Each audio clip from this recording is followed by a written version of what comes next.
Bharatiya Janata party का जो नारा है ना कि सबका साथ सबका विकास, मुझे नहीं लगता है। और खासकर भारतीय जनता पार्टी में पिछड़े दलितों का बहुत ज़्यादा शोषण हो रहा है और उस शोषण को देखते हुए हम लोग, मुझे नहीं लगता, हम लोग का दम घुट रहा था वहाँ पे। और हम लोग समाजवादी पार्टी के राष्ट्रीय अध्यक्ष आदरणीय अखिलेश यादव जी का जो पीडीए का मुहिम है, इसमें पिछड़ा, दलित, अल्पसंख्यक, सही मायने में अगर भलाई हो सकती है तो सिर्फ और सिर्फ समाजवादी पार्टी में हो सकती है। और समाजवादी पार्टी की पूर्व की जो सरकार रही है ना, उसमें जैसे महिलाओं को 55 लाख महिलाओं को पेंशन देना, आज जो भारतीय जनता पार्टी उसको समाप्त कर दी है। और उसके बाद अगर युवाओं को सही तरीके से शिक्षा की तरफ आगे बढ़ाना, तो लैपटॉप देना, ये सबसे बड़ी मुहिम थी। आज लैपटॉप को भारतीय जनता पार्टी ने ख़त्म कर दिया। और भारतीय जनता पार्टी हम समझते हैं देश में पहला ऐसी पार्टी है कि जो शिक्षा पर टैक्स लगा दी है। ये दुर्भाग्यपूर्ण है कि अभी आज युवा रोड पे टहल रहे हैं, रोजगार नहीं है। हम लोग जब जब रोजगार की बात करते हैं तो भारतीय जनता पार्टी कहती है आपको क्या चाहिए?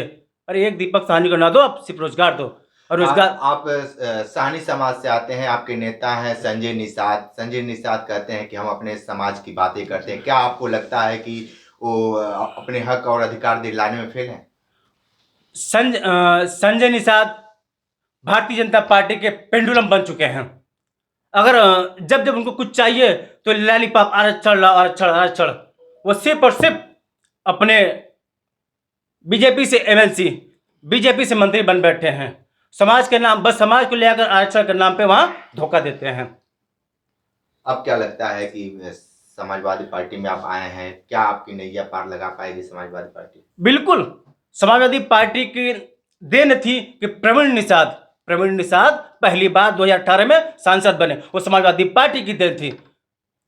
इसलिए मुझे विश्वास है, खासकर हमारे निषाद समाज को अगर नेता बनाइए, जैसे मनोहर लाल निषाद जी, लालता प्रसाद निषाद जी, फूलन देवी जी और विशंबर निषाद जी, ऐसे तमाम हजारों नेता है जो समाजवादी पार्टी ने सम्मान देने का काम किया। राजपाल कश्यप जी जो समाजवादी पार्टी के पिछड़ा प्रकोष्ठ के प्रदेश अध्यक्ष तत्काल में है। 2024 को लेकर किस तरीके से समाजवादी पार्टी को आगे बढ़ाएंगे? हम लोग माननीय राष्ट्रीय अध्यक्ष अखिलेश यादव जी के पीडीए का जो विचारधारा है, जिससे पीडीए का भला हो सकता है, उसको विचारधारा को हम आगे बढ़ाएंगे। क्योंकि मैं खुद एक पिछड़ी जाति से आता हूँ, तो मुझे पता है कि पिछड़ी जाति का सम्मान कहाँ पे है। भारतीय जनता पार्टी में एकदम सम्मान नहीं, क्योंकि हमने उनके साथ 3 साल से काम किया। भारतीय जनता पार्टी कहती है कि हर लोगों को सम्मान मिल रहा है इस पार्टी में। आप कैसे आरोप लगा सकते हैं? मैं वहां रह कर आया हूं, मुझे पता है। अब पता नहीं कौन क्या करे, मुझे पता है कि मैं वहां रह कर आया हूं 3 साल। मैं उस वहां पे देखा हूं मैं कैसे शोषण होता है पिछड़ों का, दलितों का, अल्पसंख्यकों का। परिचय दीजिए। मेरा नाम अमित पटेल है, मैं नवजन लोक पार्टी का राष्ट्रीय अध्यक्ष हूँ। क्या दिक्कतें आ गई कि आज समाजवादी पार्टी ज्वाइन कर ली हैं? हम लोग भारतीय जनता पार्टी गठबंधन में थे और भारतीय जनता पार्टी 2022 विधानसभा चुनाव से पहले हम लोग गठबंधन में भारतीय जनता पार्टी से, और इसी मुद्दे पे हम लोग का हुआ था कि हम चूँकि युवा हैं तो अपने समाज के युवाओं को प्रतिनिधित्व कर रहे हैं। तो इस समाज में हुआ, इस विचार पे हुआ था, और यही वहाँ पे टर्म कंडीशन पे बात भी हुई थी कि आप हमारी सरकार बनाइए, और हमारी सरकार 22 में फिर रिटर्न होती है, सरकार बनती है, तो खासकर पूर्वांचल के युवाओं को, खासकर आपके समाज के युवाओं को हिस्सेदारी मिलेगी अपना दल रोजगार में। हाँ जी, अपना दल के नेता अनुप्रिया पटेल हैं। क्या लगता है कि जिस तरीके से लगातार ये कहा जा रहा है कि आप लोगों को हक और अधिकार दिलाने में असमर्थ हैं? 2 दिन पहले का स्टेटमेंट उनका देखिए, बहन जी का, अनुप्रिया पटेल जी का स्टेटमेंट 2 दिन पहले के देखिए। कोई भी 2 दिन पहले के नहीं, 10 स्टेटमेंट पीछे चले जाइए, किसी भी स्टेटमेंट में कभी हक और अधिकार समाज के बच्चों के लिए लड़ी हैं। 2 दिन पहले की स्टेटमेंट है कि 20 सीट नहीं मिलेगा तो गठबंधन से बाहर चली जाऊंगी। खासकर बनारस में देखा जाता है पटेलों का जो संख्या है बहुत ज्यादा है। इस बार क्या लोकसभा चुनाव में किस तरीके से पटेल समाजवादी पार्टी की मदद करेंगे? ईवीएम हटा दीजिए, पता चल जाएगा कौन समाज किसके साथ है। ईवीएम हटा दीजिए, पता चल जाएगा। जब भी चुनाव संपन्न होते हैं फिर ईवीएम पे आप लोग ठिकरा फोड़ते हैं, इसके पहले क्यों नहीं आप लोग को? 2 दिन पहले 800 ईवीएम क्यों जला? उत्तर प्रदेश में आगरा के जस्ट बगल में 800 ईवीएम 2 दिन पहले जला है, कैसे जला?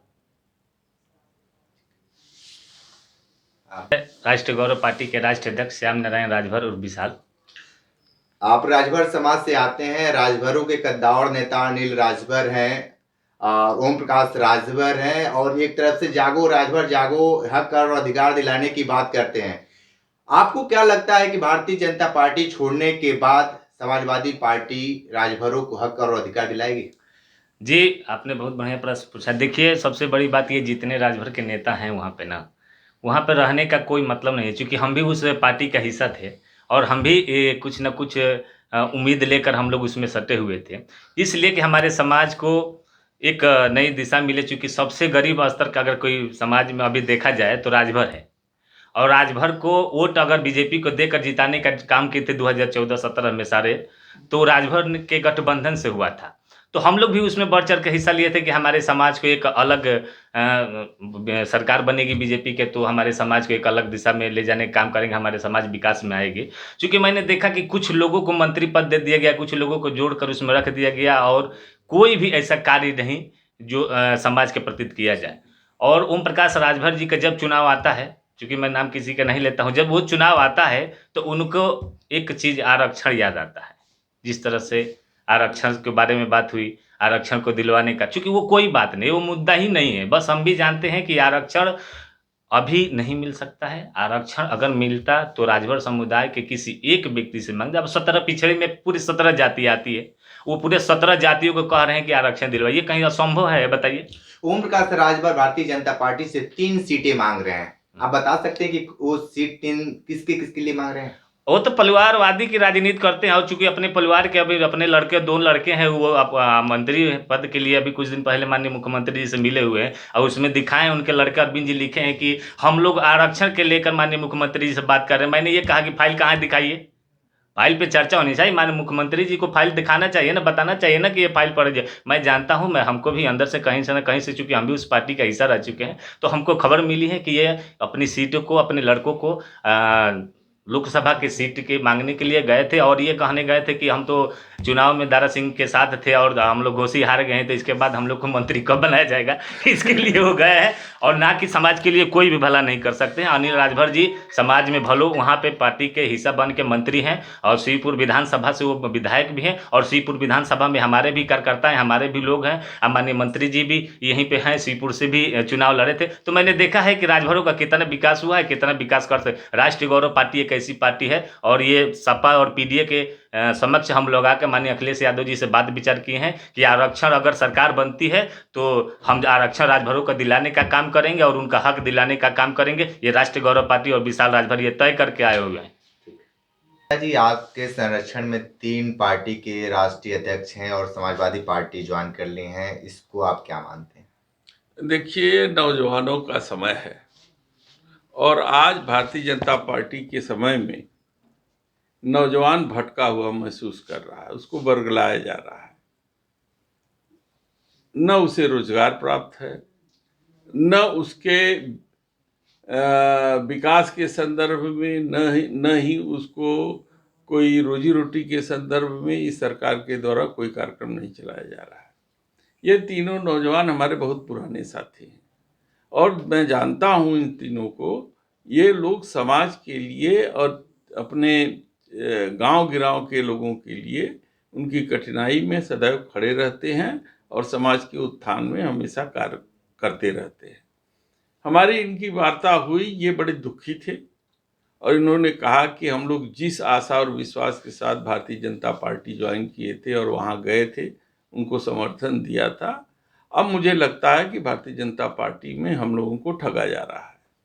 तो हमने कहा कि आप विचार कर लीजिए और अगर आपको लगता है कि समाजवादी पार्टी जो पीडीए नीति के अनुसार पिछड़े, दलित और अल्पसंख्यक गठबंधनों को, समुदाय को ऊंचा उठाने के लिए और वो एक कार्यक्रम चला रही है और इंडिया गठबंधन का हिस्सा है, तो अगर आपको लगे कि नहीं आप लोगों को समाजवादी के साथ जुड़ना चाहिए तो आप लोग आइए, हम आपकी मुलाकात हम राष्ट्रीय अध्यक्ष से करा दे रहे हैं और उनके दिशा निर्देशन में आप काम कीजिए।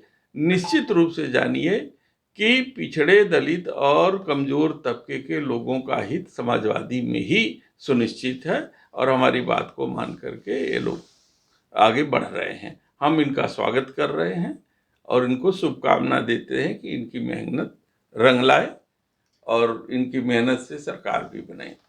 इंडिया पेश है न्यूज बकेट हिंदी मासिक पत्रिका। पढ़ें इस महीने की पूरी खबर विस्तार से हमारे न्यूज बकेट की मैगजीन में। हमारी ई मैगजीन को मुफ्त में पढ़ने के लिए अभी लॉगिन करें www.newsbucket.in पर। इसके अलावा रोज की ताज़ा खबरों के लिए हमारे YouTube चैनल को तुरंत सब्सक्राइब करें।